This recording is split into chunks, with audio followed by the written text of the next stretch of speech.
we're going to call to order the Design Review Board meeting of Tuesday, January 7th.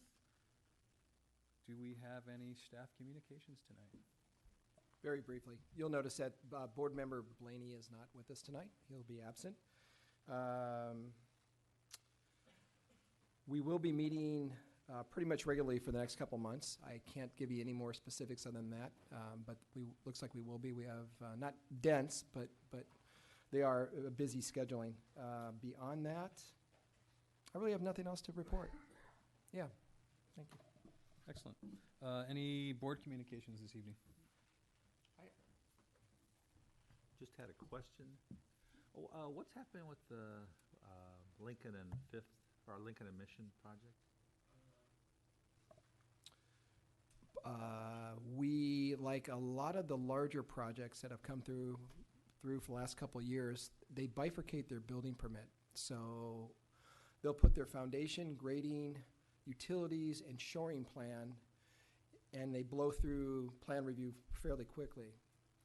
The building sometimes will be the anchor and take some time. So with that project, they've received that. We received it on the 20th of last month. The building itself, planning's gone through 2 plan checks, so I would anticipate the building itself would be issued sometime within the month or 2. Oh. Probably in a month. So it's moving forward. It's just... Because I noticed like that other project where the old Bruners was, that's got a huge excavation now. And that's essentially, went through the same thing. They got their foundation, and then the winter hit, and that's where they're sitting, and then they'll, boom, come out of the ground as soon as spring hits, where this will probably be at the same place, if not starting a little bit earlier. Yeah. Good. Yeah. Okay. Any other board communications or staff? Nope, not seeing any. We're going to move on to the approval of the minutes of the November 19th meeting. Do we have any comments? I had one comment on it. Okay. So on the 104 Shaver Street project, staff report comment number 4 noted eliminate the ground floor cantilever design on the east elevation. I think what we meant to say was that we wanted that cantilevered area to be enclosed. So I guess I understood it as like the extension of the patio and the fence, as long as that area was not accessible to the public. And I mean, I'd open it to the other board members. No, I believe the staff took that as your intention. That's just the wording that we provided. I actually met with the owner and the architect, the applicant, a few days after our meeting, and that's what we all agreed to. That's what the intention was. So I apologize if that's a little cloudy, but that's what they understand it to mean that way too. Okay, great. I just didn't want to rob square footage of them, if that's... So you've been communicating with them? Yes, very much, actually. They're anxious to move forward, and they've showed me some of the things. They were accepting of some of the problems that were shown on the plans, and they wanted to correct them, get back to you as quick as possible. Excellent. All right, thank you. Do we have a motion to approve the minutes? I'll motion to approve them. Second? Second? Any further discussion? No? Motion carried. I'm going to abstain because I was not here. Absolutely. All those in favor? Aye. Aye. Motion carries. All right, we're going to move on to old business. Item number 2 tonight is the vacant parcel at 1450 Grand Avenue. Request for an environmental design review to permit the construction of a new 4,056 square foot single family home. Do we have a staff report this evening?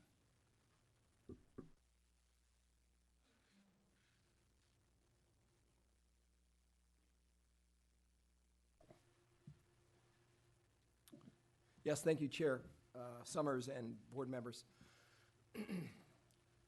The board may remember this project. You reviewed this back in March of last year.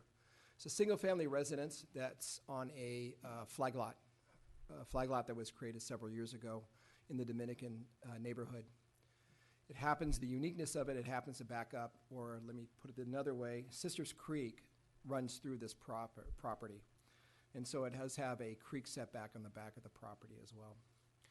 At that time, the board made several recommendations. They included that they wanted more earth tones incorporated in the exterior materials. They thought that the landscape plan should be rethought out and clearly identified what the existing trees, how they'll be treated. They wanted the creek setback to be visualized better. They wanted everything to be set out as quick as they could or as much as they could. And they gave several ideas of how to reposition or make some minor shifting in the site planning in order to pay greater attention to this creek setback. They thought that the on-site drainage system needed to be reevaluated. Site survey should be included. They wanted more details regarding the ADU. There was an existing detached accessory structure along the north property line that was also in the creek setback, and they wanted more detailing as far as the proposed conversion to an ADU. They also wanted the design to be reevaluated so that it fit better on the site, and that included both horizontal and also vertically. So the project has been resubmitted. Staff has evaluated the resubmittal, and as it appears, it seems to be fairly responsive to the board's prior recommendations.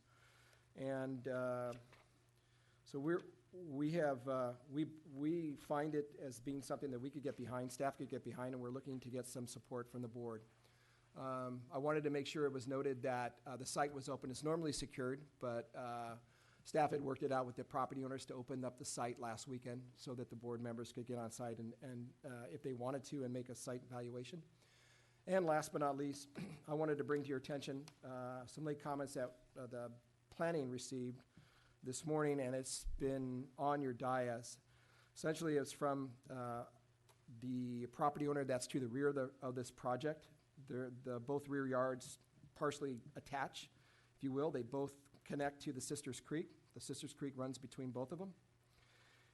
And this neighbor had a couple of comments. She thought that the proposal was too big, and that the accessory dwelling unit that was being proposed was too close to the Sisters Creek. Staff's response is that the revised project design still meets the development standards for this site. It has been accommodated and shifted and moved so that it does stay out of the creek setback ever so more, as the board had recommended. And as far as too close to the creek for the ADU, the project has eliminated the ADU. They plan on tearing down the accessory building. So that includes staff's brief introduction to the project. All right, thank you. Any questions of staff? I have a couple. Yeah, Steve, is there any other government agency that reviews the creek setback in terms of what's planted there or what's allowed in there? You're going to have Fish and Game will be reviewing that, and if they need some sort of a permit for a stream bed alteration, they'll be the permitting agency for that. But since this is outside of the stream bed, and this is just simply a creek setback established by the city, and it's a recommendation, it's not a requirement. It's recommended at 25 feet, but this project both meets the recommendation. The only area that it doesn't would be the garage, and it's just plain and simple, just difficult to keep the garage, even though this is not habitable space, but to keep it completely out of the 25-foot setback. But So what's actually allowed in the setback? Obviously, part of the structure is in there, but not much of it. native landscaping. And there's potentially some patio that might extend into there. Is that allowed? It doesn't as drawn, but the drawing is not very accurate in the backyard, and I'll talk about that later. Okay. But would a Mostly it should- would a patio be allowed in there? Well, that's a good call. Mostly it should be native landscaping, frankly. But the structures definitely have to be out of the creek setback. I mean, that's the whole idea. That's the big impotence, is that the creek setback is to protect special species, habitats, or even special species themselves, but also to not create any sort of a conflict with the ability of the creek to do what it's supposed to intended to do, which is to keep the flow to coming downhill. So that would also include a lawn would not be allowed, because that's obviously not a native planting. That would be true. Okay. Yeah. Thank you. I have a question regarding landscaping as well. Please. On the staff report, it notes that 3 native acacia trees are to be removed, and one mature, one to be removed, non-native one to be removed. And those are noted as C on the landscape legend, and I couldn't find them on the new submittal, and I found one tree on the previous submittal, and I might just not be seeing them. I mean, the one in the setback is pretty obvious, so I think it just didn't make it to the new plans, but do you know where those additional trees are? Am I missing something? I don't, quite frankly. I Okay. just know that the arborist report recommends that the non-native trees be removed. Okay. I know that for a fact. One more question. I have a couple questions, too. One, it says that there was a biological study done It was. by whom? Most of the biological studies in the city of San Rafael are done by WRA, which is a local outfit. They're nationally known. They do most, if not all, the biological studies. I didn't provide it, but I did read it this morning or this afternoon, and they did this. And they had recommendations that they had that included, elimination of the non-native species within the creek setback, nesting habitat, tree removal or trimming during the nesting period requires a survey, a special treat survey, and then also elimination or shielding of lighting back there. So any lights along the back property would need to be shielded down. Also, it appears that the balcony and a portion of the master bedroom is still in the setback. It's encroaching. It would be the upper story. So just like we allow, excuse me, just so we allow,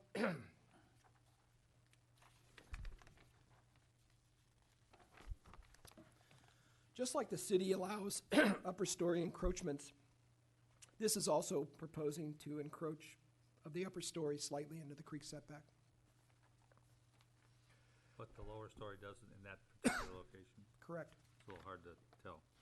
And then the other question is these view studies of the sun angles and the shadows, they seem to be transposed, is that correct? I mean, the one at 3 p.m.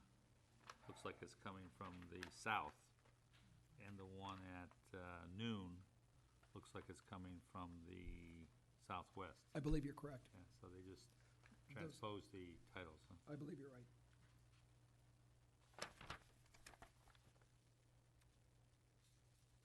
And there is no longer an ADU proposed. That's correct. But the neighbor's objection referred to that, so was she just not aware of the new plans that were submitted? Correct. I believe the ADU, the issue was that the current location is in the creek setback, and the idea is that Right, they they just took it out. yeah. they took it out. Did WRA's report prohibit certain landscaping or anything within that setback, other than, did they make recommendations? Their recommendation was to. Creekside setback in terms of landscaping, flat work, anything like that? Did it No, extend they that just, far? they analyzed the plans that were provided to them, and they supported the plans that were submitted to them. And then they made specific recommendations, and once again, that included removal of non-native species, shielding of all lighting, exterior lighting, and nesting surveys should trimming be done during the nesting period. Okay, thank you. So they didn't address the creeping red fescue lawn in their report? They did not. Interesting, okay. Any further questions of staff? Okay, not seeing any. If the applicant would like to come present your project?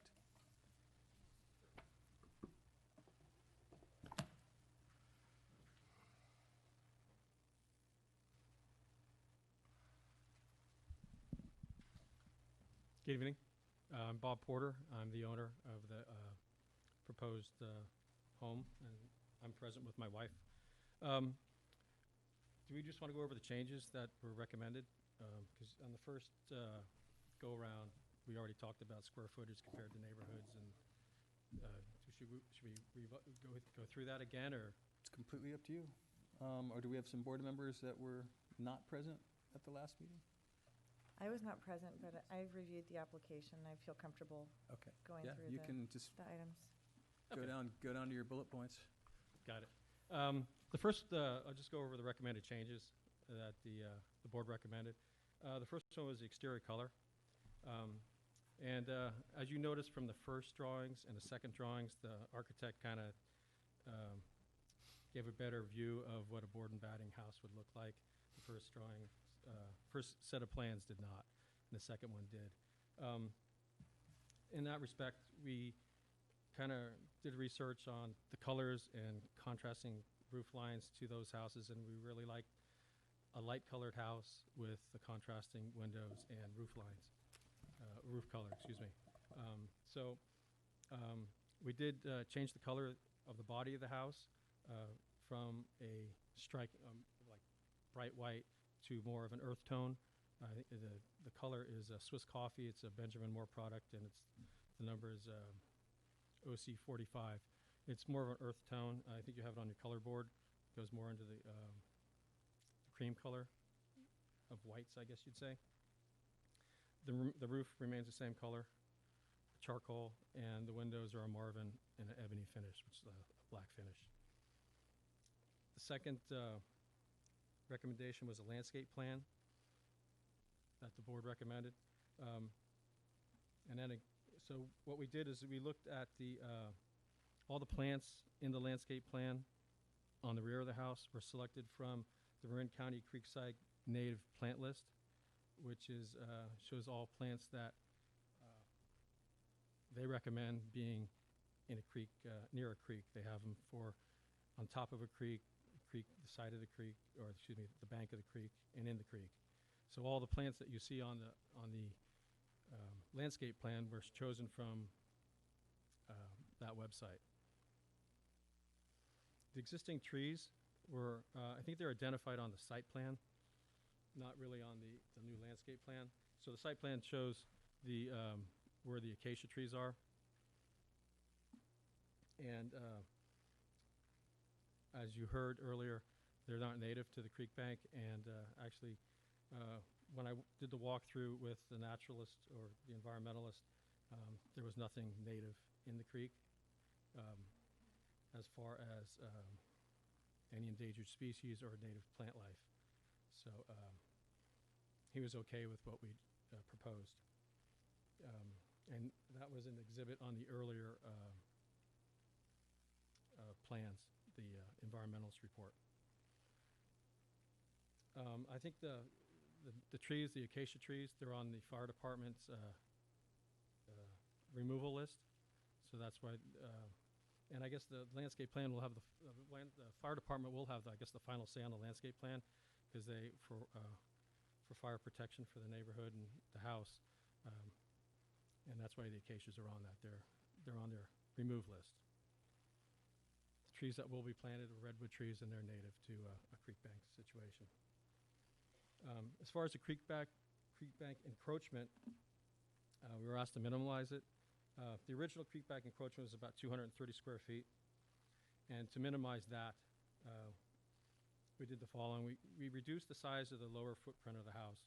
So the areas on the north end of the house, which is a lower bedroom, a bathroom, and a laundry room, were decreased in size. And also on the south portion of the house, in the garage area, that was decreased to the minimum 20 by 20, which is the minimum allowed for a garage. And it was also moved west 1 foot to put it out of the creek setback a foot. So, and then the full footprint of the lower part of the house was moved north into those couple feet that we were taking away from that lower floor. So the whole house was picked up the footprint and moved north to further minimize the creek encroachment. Also to enhance the creek encroachment, well, not the enhancing creeks, but to give back to the creek, we decided to get rid of the ADU unit, which is about a little less than 500 square feet. It's like 483 square feet. So that will be returned to native planting. And that ADU unit was entirely in the creek setback.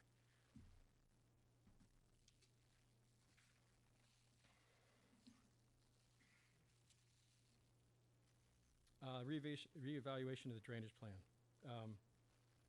So we had our licensed civil engineer take a look at everything, and what basically he did was there was 2 bioretention areas in the back of the creek, and one in the front of the house, excuse me, back of the house in the backyard, and then one in the front of the house, in the front yard.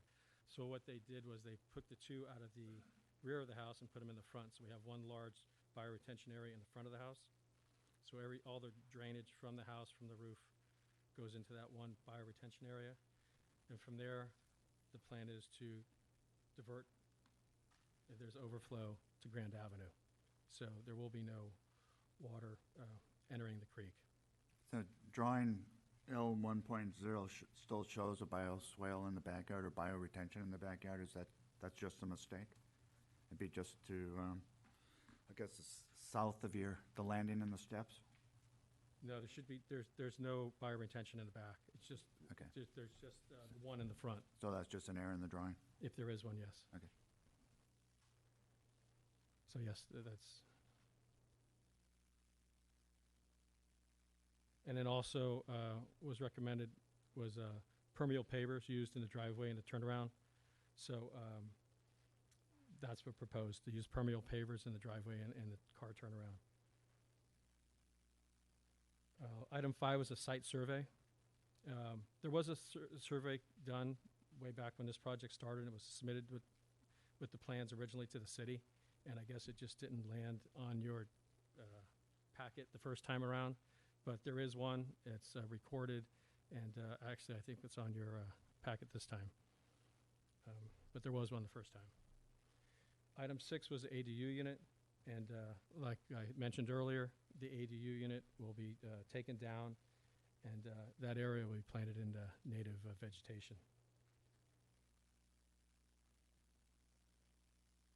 And then lastly, we also made some design changes to the house from the last time I was here.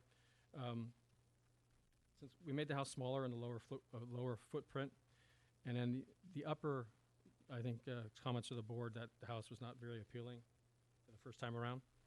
So what we did was we changed the roof lines to the house. Instead of a hip roof, we went to gables. And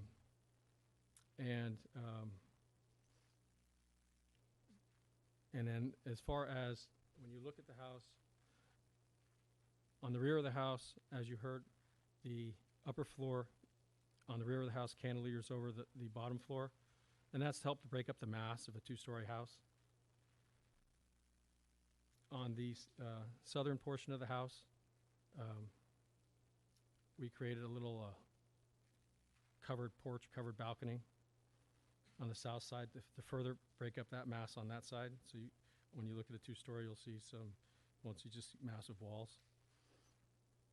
And also, at each gable end, we made like a design on the top of the gable end from the normal board and batting to a smaller version of that, just to break up the board and batting look over the entire look of the house. And that pretty much sums up the changes that we made. And I'm open to any questions. Jeff? A couple of questions. And what'll be your front yard? Currently, there's 3 crepe myrtle trees there. Is it? You haven't included those on any of your tree inventories? Is it your intention to remove those, or? Those were there when they were in the back yard of the house in front originally, Right. and we just transplanted them to the back, and they just got lost in the process. I mean, they've been there for a long time. We'll probably reuse them, but I haven't found a place And for them. I can talk about this later a little bit more, but they are outside the footprint of the house and outside of your bio retention, so Yeah. there's probably some good reasons for keeping them, and I'll mention that later. Okay. In the backyard, so the bioretention obviously goes away. It doesn't look like your steps are drawn very accurately on this, so they will protrude closer to the setback. It looks like there's kind of a undefined patio of some sort back there in terms of shape and size. It's undetermined at this time. I was going to get clarification on the city, what we could actually put back there. As Okay. far as I was told that we probably couldn't put anything permanent, but then our paver's permanent. So I was going to find out a clarification. Could we put like some pavers back there, like in the front, because they could be removed? So I was looking for Right. clarification. It looks on like you that. have some space outside of the setback, and then obviously if you don't have bioretention back there, that that frees up a spot that you could have a little bit of a patio there also. Yeah. See, and my other question is, the plum trees coming in the driveway, how would you ever get construction vehicles in there with both rows of trees in there? Yeah, I was walking through there last weekend. Because I have some ideas on that later, but I was wondering what your thoughts on that were. I was hoping to, trim what we have on the north version of that lot, which they're real close to the fence line. On the trees on the southern part are the ones that kind of stick out into the roadway or the driveway. So I was hoping to try and replant those, dig them up and put them closer to the fence line. Okay. Yeah, I'll give you my thoughts on that later. We're just in questions right now. And my last question is, did you talk with your biologist at all on the red fescue lawn in the backyard? No. And so we don't know if that's actually allowed? What was it? It was on that Marin website that said you could plant in the creek. So it was on what you can. That's why we picked it. So the website for the creek said that's something that's allowable plantings in the setback? Yes. Oh, okay. Thank you. Sarah? So question on the exterior elevations. Yes. In terms of, we have the color board, it looks similar to the last one, but I know there is a lot more detail on the wall. Is the wall, the vertical stripes are white, and then the panel next to it is also white? Is Yes, kind of so- all of that, it's all white? Basically, yes. Okay. The And whole then- body of the house would be the same color. Okay, So and the the- fascia at the roof is the dark color, or is that also the white? I think the only contrasting colors, I guess you'd say, Mhm. would be the windows, which Okay, the ebony. which you see ebony, Mhm. and the roof. Okay, so And the all only the wood is thing white. we don't know, at this time, would be like gutters. I've seen houses, the similar style, that actually had black gutters going down. Some had copper gutters, and some painted them white. So that's, I think, the only question that I have is Okay. what we're gonna do with those. Thank you. What is the siding product? It's a Roseburg product. It's a 3/4-inch ply. Okay. I think it's described on one of. Yeah, I'm reading it. And then what are the battens themselves? They were gonna be just, same similar product and just ripped on Like ju- one on- by, or yeah, what dimension were One you by thinking? 2, and it'd be 16 on center. Okay. All right, thank you. I had a question about, you changed the hip roofs to gable roofs. Correct. And why was that? Just to change the design? To give the house a better look. I think the first time we went through, I think I took the board as they didn't really like the plan of the house at all. As far as it was, I'm glad we went through this the first time, because it was it kind of opened my eyes up to what the house was actually going to look like, and it wasn't very appealing even after I looked at it a second time. So we changed the roof lines, and we just drove around and we looked at farm style homes in Marin County, and it was like, oh, okay. Most of them are gable roofs, and it looks very sharp, in my opinion. I think it really shows off the style of the house, and it really enhances the beauty of the house, the gable roofs instead of hips. And I think the detail on the top, we saw that on another house, and it's like, it really popped. It's like, okay, it's just not board and batting on the whole house. You have, you go down, and you have like a 1x8 or something, which stops the board and batting, and then you design with the new detail going up, and it just made the house pop in my eyes. And you also increased the plate height from 9 feet to 10 feet, is that correct? That's correct. And why was that? Better openness feel when you're in the house. We were still within height limits. I checked with the architect as far as height limits in the house, whether we could do it or not. And they said we would still be within the height limits if we increased from 9 to 10. So I figured we better look on the house when you're inside with bigger windows, nicer, taller doors. Okay, thank you. One more question. On the fireplace, in the new design, it looks like it's lost its flue, or it's much shorter. Then in the former design, it was more of a stone fireplace that Yeah. went up, and you saw the venting. Is that, It was just, Intended? it was all looks the first time around. It was all looks. It was just like we'll have a nice stone look on the outside of the house. But then looking around, again, when we looked around at the farm-style homes, I mean, some had chimney lines that were stone and some didn't. And some just had the simple out kick with board and batting and just vented through that. Okay, so it's not needed. The only thing is, as far as what is not needed, the only thing needed would be the outkick. So in case where we want to place the fireplace, flush with the wall or kicked into the house is Right. why it bumps out. But it doesn't need to vent above the roof line or anything like that to function.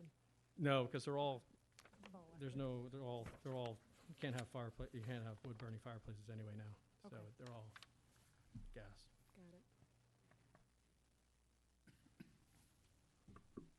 Any further questions?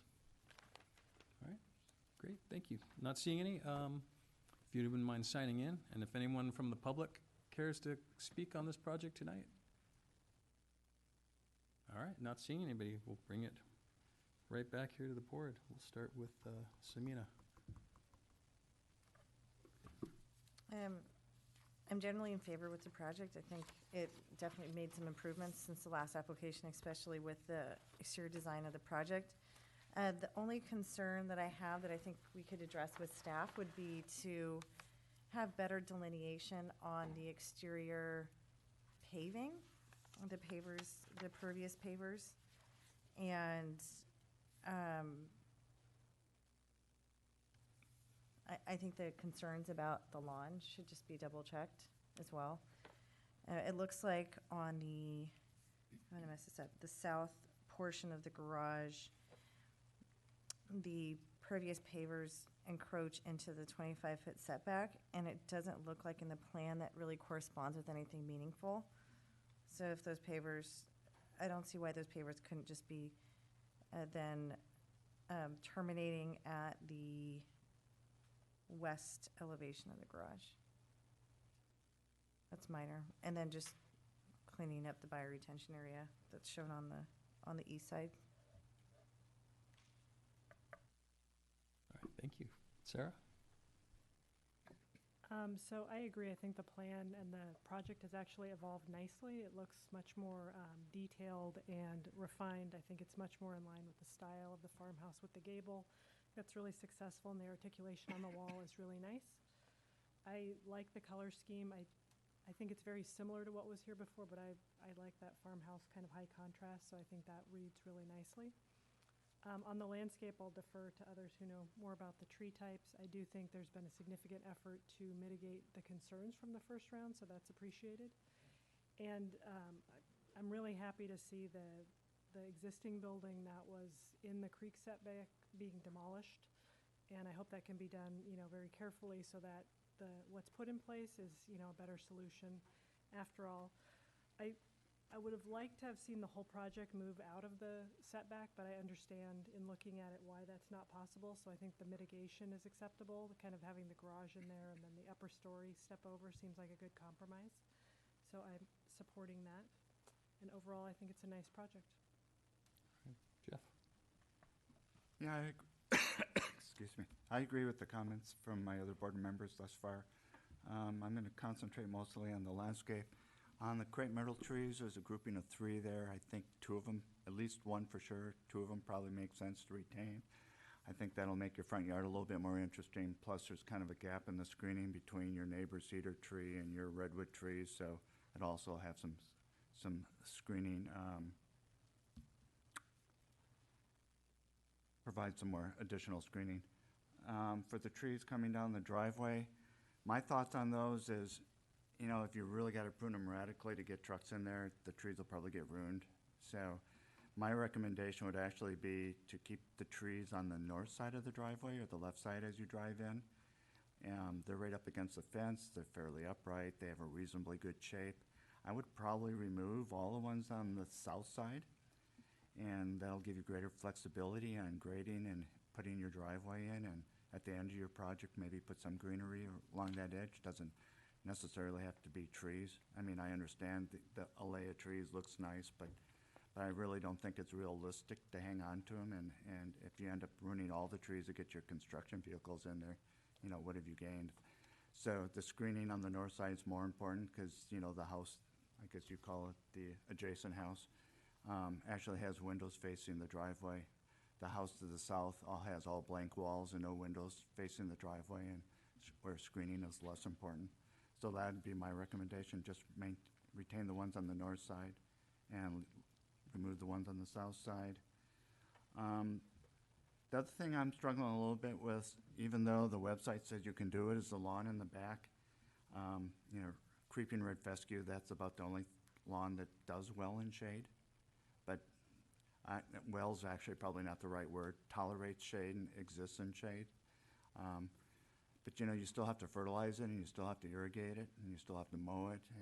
And what happens a lot along waterways when you have irrigation and fertilizer ends up running off and ending up in the creek. So I'm sort of surprised it's recommended, and I'm surprised the biologist didn't have an opinion on it.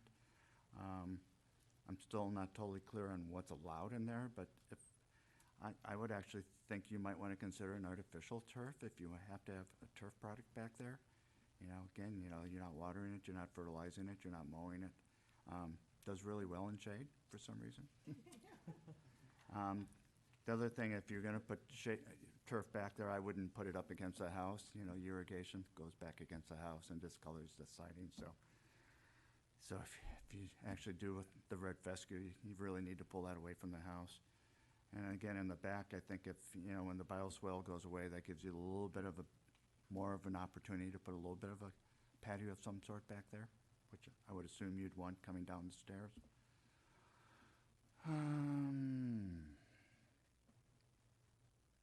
I'm done. Larry? Well, I'm a little disappointed in the reaction to our last comments. I don't think that they really helped the project. Quite frankly, I like the look of the previous project better with the hip roofs.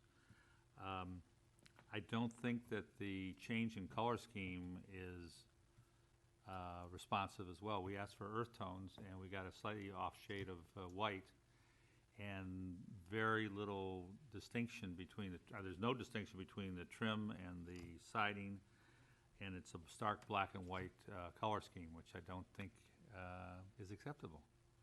So it doesn't respond to our comments in that respect.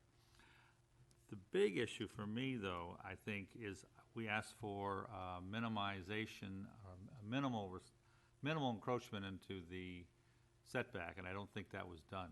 I think I could have accepted the existing building being totally within the setback if it was converted to an ADU, because I think that would have actually fostered some of the city's goals of creating more housing via an ADU. And given that it could be considered grandfathered in, I think that moving or pushing this building just slightly a foot here or foot there really minimize the encroachment into the setback. So I think there could have been much more done. The garage could have been pushed forward further. The whole building could have been tweaked or redesigned a little bit to make it more, well, I could see where you could have totally stayed out of the setback. And so I'm a little disappointed in the color scheme, the gable roofs, and the minimal response to the setback. So I'm not going to vote for it. Okay, thank you. I agree with most of my comments to the colleagues to the left. I would like to actually commend you for listening to a lot of what we said and having this come back as being more of a modern farmhouse look, which is what it didn't really quite pull off before, has won me over on the color. I mean, earth tones, we can do earth tones to death. I don't think we need to see 45 beige houses in a row. And if we were on the top of a hillside, maybe that's one thing, where a white house that sticks off the top of a hill would be a problem. But I think in its location, that this color scheme with this style of home is completely appropriate as far as I'm concerned. I like this design. I think it's come a long ways. I think you've done some moves to get it out of the setback. You've got a difficult site problem, so I think you've mitigated it the best you could, because otherwise getting vehicles in and out of here would be pretty darn difficult with the way that corner, the way the lots turn the corner. So I can see why you were doing that. I'm happy to see the structure out of the creek setback, and on the other hand, the encroachment I think that you've asked for is reasonable, and, you know, if WRA is okay with it, and, you know, again, it's a guideline, it's not something set in stone that says you absolutely cannot build, it's just, how do you mitigate it? You've had a biologist involved. There's probably going to be some, you know, I would recommend staff, you know, triple checks and maybe bounces back to WRA to make sure the plantings are appropriate back there.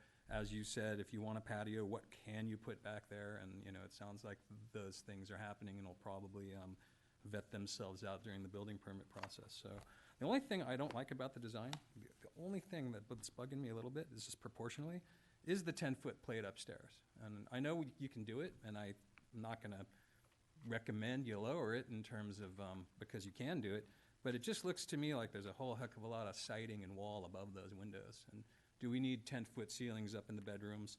In the master, the way you've got it actually shaped, you could probably achieve that with some scissor trusses to get some height in there while still lowering the plate. And to me, the front elevation might just read just a tiny bit better. If you look at that drawing, it just seems like there's a lot of mass above the windows, which it doesn't quite look articulated to me, to my eye. So, you know, that's just going to be my own recommendation, something for you to think about.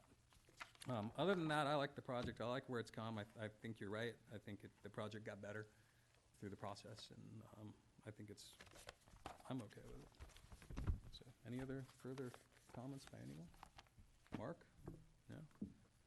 Staff want to take a crack at consensus? Yeah, I think we've got something here. Overall, the board found that the revisions were a more successful design concept for a difficult, challenging site. However, there's some specific comments made. Specific to the permeable pavers, there was a desire to make sure that the permeable pavers most definitely stayed out of the creek setback. So there's a suggestion that the permeable pavers kind of naturally terminate at the front facing of the garage, and that's what I heard. As far as the landscaping, there was a comment that the existing crepe myrtle trees, 2 out of 3 should be retained. Driveway trees, trees along the north elevation should be retained, where the trees on the south elevation maybe should be removed to allow for construction of the building. There was also a comment regarding exploration of the lawn alternative. There was great concern over the choice of the red fescue, and the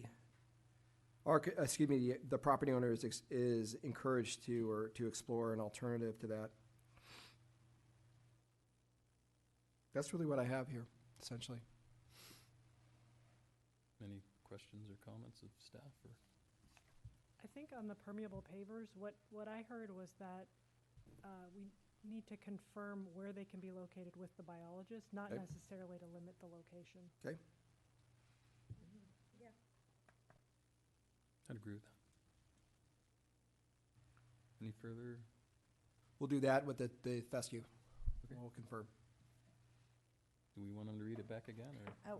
One other thing that I wanted to add, actually, after I made comments and listened to some of the other board member comments, it seems like the backyard landscape plan is unresolved. You know, that whole ellipse where the lawn is dies into the house. And in plan, it looks like it makes sense if you know where the creek setback is. But I think once the owners are out there,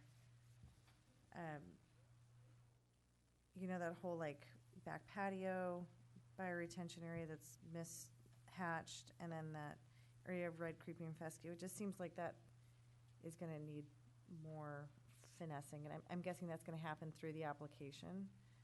But I would hope that during that time, like our concerns about the red fescue, and then just making sure that that patio is built in compliance with any rules with the creek setback would take place. Okay. I'd agree with that.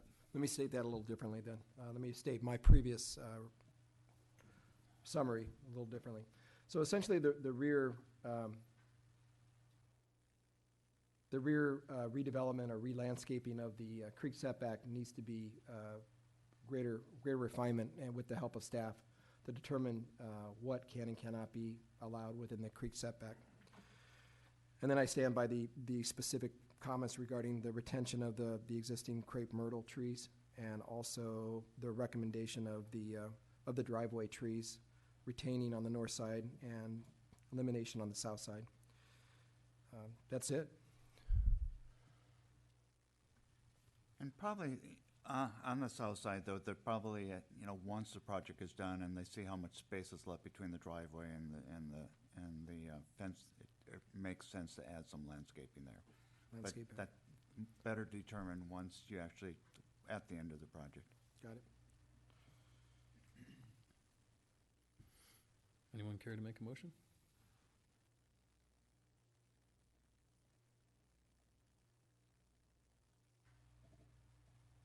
So if I'm understanding things at this moment, we're making recommendations that the applicant will work with staff on. And I'd be willing to make myself available on any of the stuff in the backyard if staff wishes. Okay. So given that, I move we recommend approval with this project and that the applicant work with staff on the board's recommendations as outlined by staff. Have a second? Second. Any further discussion? All those in favor? Aye. Aye. Aye. All those against?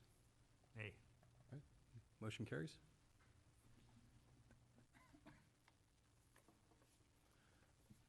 Moving on.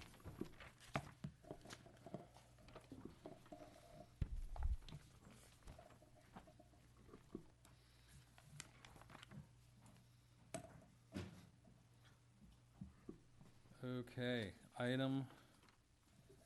the item of the night. New business. Preparation in advance of our annual meeting of the Design Review Board to include distribution of the rules of order and the election of officers for 2020, as it is my last hurrah. Maybe? Oh, you guys gonna continue me? Yeah, you could. I'd do it.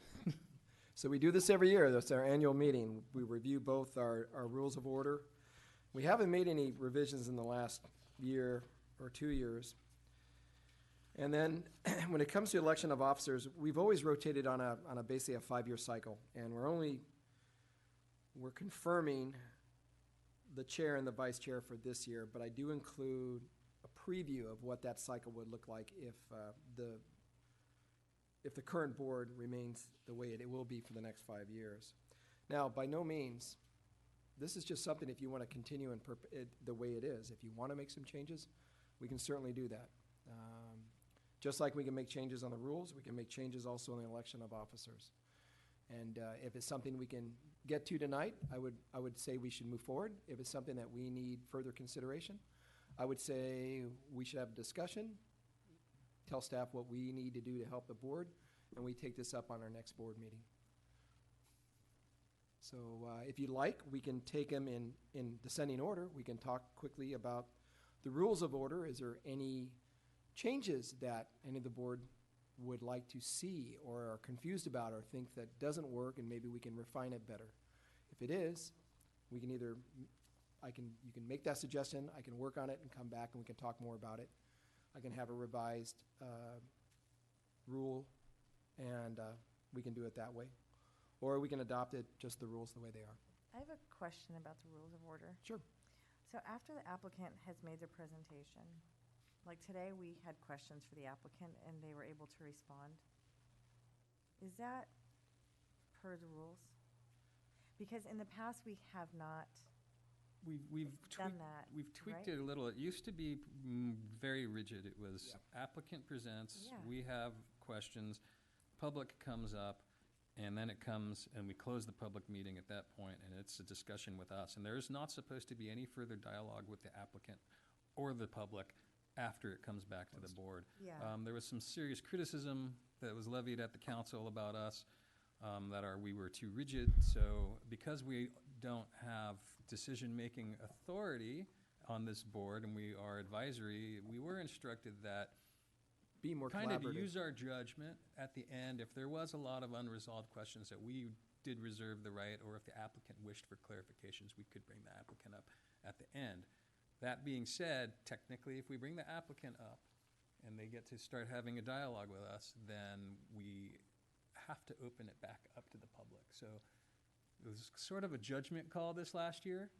And then on occasion, we had stuff getting fired off from the audience. It got a little sticky sometimes, went Right. sideways, but most of the time, Most of the time it worked. it was, the board would ask the applicant, do you have any questions of our comments that we've made here? Any clarifications? If there were clarifications, that's one thing. If it's discussion about the nuts and bolts of your recommendation, that's entirely different.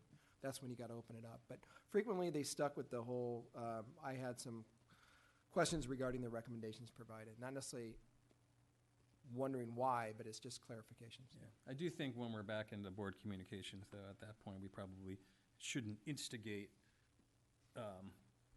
more dialogue Right. with the, because then the meetings can just get out of control. Yes. So, and we've seen that happen. And then one time was really funny, because we were all, I could tell by looking at the board, we were ready to take the vote and approve the project, and the applicant kept just saying, I got more to say, I got more, and then it's just like, I wanted to tell him, will you just be quiet? We're gonna approve your project. And he came up and he spoke his piece, and then that triggered the audience to ramble on for another 45 minutes. It was, I think I went outside and told him afterwards, like, you just needed to stop. But generally speaking, I think it worked really well. I think, a couple years ago, we all sat here in the room for an hour with the city attorney and some planning staff as a board, just to kind of have a refresher on the rules of order and discuss how we were running our meeting. And I think that, honestly, that was a valuable thing, particularly if we have some newer members. If you'd like coming another on, refresher, we can, Probably maybe a I can put freshman that together. chair, maybe. I can put that together if that's the interest. of It would everybody. help me, because Okay. we all need a refresher now and then. Okay. Except for Larry. Yeah, because he- it seems Larry like knows we what do it a little different, Okay. every meeting. Like we're rigid in some Oh, meetings. yeah, it has to, a dinner and cocktails have to be involved. We could do it over drinks, for sure. Tequila. Yeah, new rules of order. Yeah, it seems like we've been more rigid on certain meetings than others, and we've had some, like, tension in some meetings because of it. And it'd be good to have more clarity around. Yeah, and sometimes it's a read on the room, too. Or just consensus amongst us on how we're interpreting the rules, so that we can all be in lockstep when we Yeah, we should go be through the consistent, meetings. for sure. What I heard from the council is that they wanted this process here with the board to be more collaborative. We're all trying to reach the same conclusion. We're trying to get the very best project, get it across the goal line, get it as best designed as we can. And so however way we reach that, that's why we want to do it. We have the tools are on our disposal. Whatever we can do to make it the very best project, we can make it, so. Because, think- I think my goal is to be able to work with the applicant so they can get an approvable project and not try to make them come back in just so we can, just so we can go through the procedure the way the rules state, and cause delays for them in their project. She should have seen this board a few years ago. I'm glad she didn't.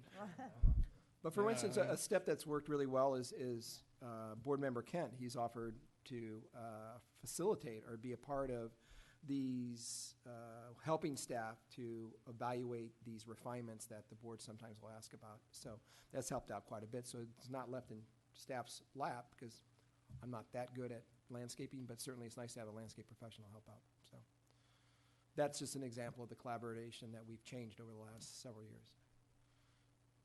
You guys are going through the same thing, planning. I mean, it'd be great if it was just, here's the way we do it, but you almost have to bend the rules a little bit, depending on the project and if there's 100 people out there or whatever. It's, nice to have rules. I think it's human nature. Guidelines so you don't break them. Especially when Costco comes in. Yeah, there you go. I think it's human nature also on a lighter, easier agenda that we get a little looser, and then on a very specific, busy agenda with a lot of adverse potentially adverse comments, we get much more formalized in how we do the meeting, and I think that's just human nature, frankly. I think it's really, it'd be very helpful to do it that way, because I think that when you have some of these bigger projects, you know, we have to do a lot more homework ourselves. Yes. And they should be doing a lot more homework, and so we need to be, I think, a little more rigid in that respect. And also, I'd like to see a little more strict enforcement of some of the time guidelines, like particularly with the applicant. You know, they're limited to 10 minutes. I think that Costco presentation went on for a long time, and theoretically, all the stuff has been presented to us anyway. They present a lot of stuff that really we have nothing to say about as a design review board. It's maybe more appropriate for the planning commission. Yeah. And, you know, and the same thing with the audience, the public, to reinforce the idea that if they want to make certain comments about some of the appropriate uses or whatever, that's more for the planning commission. Right. It's not in our purview. We're just trying to make the best design for the project, and then let someone else decide whether the project should even be there or not. And generally speaking, I hear it frequently. Many times the chair will definitely try to keep us on the straight and narrow when it comes to site and building design only here. But yeah, it's something that we fight nightly almost. Somebody will always- The larger projects where you brought them to the commission first to tackle some of the land use issues has been incredibly helpful to this Yeah. board. Yeah. And so we could just drill down on design, which is what we're supposed to be doing. Yeah. And, you know, and frankly. We also thought that was helpful. It was very helpful. I think it was helpful for your applicants, because they got some hard, you know, Yeah, answers early on. before they came to us, and we should really stick to design. Yeah. That's what we're here for, and we're advisory, so we should be a little softer. This board, though, was specifically directed by the council 2 years ago, and that dressing down we had in the upstairs, that we should let the applicants ramble on a little more. We shouldn't impose time limits on them. We should generally, because it was the first touch of the project with the public in most cases, let everything get heard. So if somebody goes a little long, just to give them some latitude, because it was actually going to end up helping the commission later. So we were actually given that directive not to necessarily cut people off and be so rigid. So Well, I But think how are that's we, not how right. are we even counting That's- time? just saying, that was a We- directive by our council. We hardly ever use don't the use timer. timer in I mean, Yeah, so like, how did they even? We only did it for complain? The Costco. public complain, oh, okay. Yeah, was- staff times it. The only meeting we did it for was Costco, otherwise we would have been here till 3 in the morning. Yeah. We'd still be. and I think And we'd still think it was too big. one thing to remember as well, even though that the applicant and the property owner are presenting to you with their back to the audience, oftentimes this is they're presenting to the audience as well. Even though their back's to them, they know they're working the display, and so oftentimes, even though you've done all your homework, the audience frequently hasn't. They're there. They have their preconceived ideas and comments, but nonetheless, this is the time for the property owner and the applicant, for lack of a better word, sell their product, Yeah. to sell their project. And it's intimidating to be down there and look at us up Sure here it is. judging.